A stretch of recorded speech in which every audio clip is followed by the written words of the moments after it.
कैसु नतब मफम wrong खंगदबा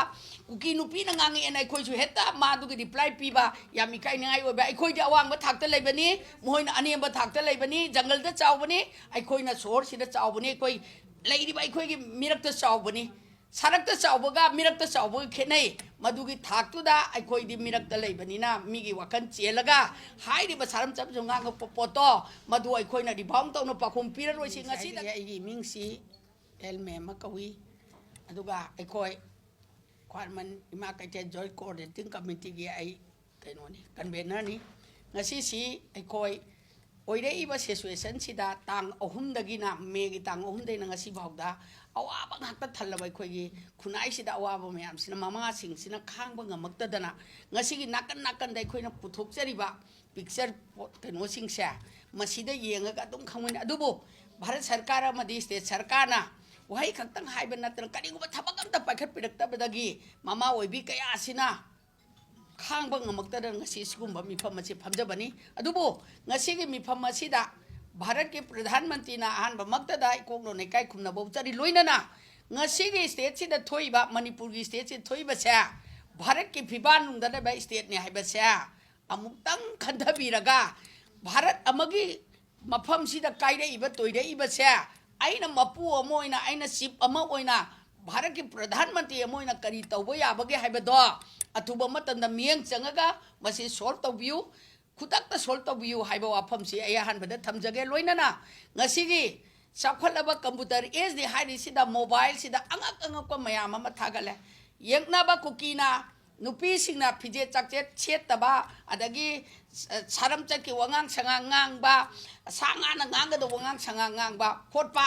aikoi maitai ama oina ima ibel isai su punamangna masigi reply pigumchi aikoi gi leijari ba pot khudi mak dro loigera omo oigera kana gum mamata da advertise tawrosi understanding laina manung dai khoi chap chana fight tawna na ba thengna na ba tayari tawsi aduna ta kaisu na ta pham rang khangdaba kuki nupi na ngangi en aikoi su heta madu gi reply piba yami kai ngai oba aikoi di awang ba thakta leibani moina ani ba thakta leibani jungle da chawbani aikoi na sor sida chawbani koi leiri ba aikoi gi mirak ta chawbani sarak ta chawbaga mirak ta chawbaga khenai madu gi thaktu da aikoi di mirak ta leibani na mi gi wakan chelaga hai ri ba saram chap jonga ga poto madu aikoi na di bang taw no pakhum pira roi si ngasi dagi hauna Facebook tai chai su puna mangna ai gi leijabi da paktha da thagalaga pangtaw da tawraga khudong chaba mingon da su piroi si aikoi puna mangna ingna sikna leiminaraga khunai si de khoi kari tawbo yai khunai si khoi kanana bagem ta haurai bai khoi naharon sing ahalon sing nahang aktana su yaroi an aktana su yaro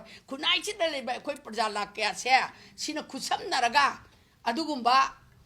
phatkidraba kuki charam chat pa singdo madu tanthokina ba policy program puthoknaraga imalai baksi kanbada achoba thogdang lomina si aduga charam chat pa singjuga ngahang laite pakhum pina ba aikhoi na moi gi saram chat pai niyom lawa malhan ba se tawragum si ai bo afam simtaga prajada thambi ge thabjage loina na ngasi ge adugumba sarkar aikhoi gi ori ba state sarkar sida su kari gum bai khoi na ngasi di mama oi bi kaya na khwangchen masi langaga khwarman ka khen de yengbiu sing tam loi pullaga ima ka khel sida loi pullini pulli sida milugi pirang piroi na hingna kapaga mama oi bi kaya na macha kai na bagi macha adagi mapuro ba kaina bagi machak mayam ama mayu makai tumna thadok bi machak mayam se ngasi gi phamjaw paidi ba MLA mantri singsina quarter da leibidana amuk tang tu roina khanbiraga imphal chor sida laaga amuk tang yengbiraga study torga center da ai khoi gi imaibel iche ichal icha isu punamangna wari basini yengbidraga di ai khoi ngasi dagi di akoi ga noiga mari leina de khangdre bawa center da akoi kari mata support tawraroi natraga BJP tokcherage ka haibase ngamgadabo MLA singdo yam tuna mukta thokpira aga manipur leimai sida wari ba singse manipur praja laki punchi se kanbiu haiba wafam si ai ngasi thamjage loina na ngasi di akoi punamangna hairi ba pot sida kari gumba state government amadi India government tarak targadi mama oibi kayana akoi na kari tawbo yai siraga si changaga changang isa sing sidringai da mama isa maya mama sidala tung yumbiren kaya sidringai da mama obi akhoi na mang tharaga chap chana thengna bagi tayari amasu leire haibache wafam singa si thamjage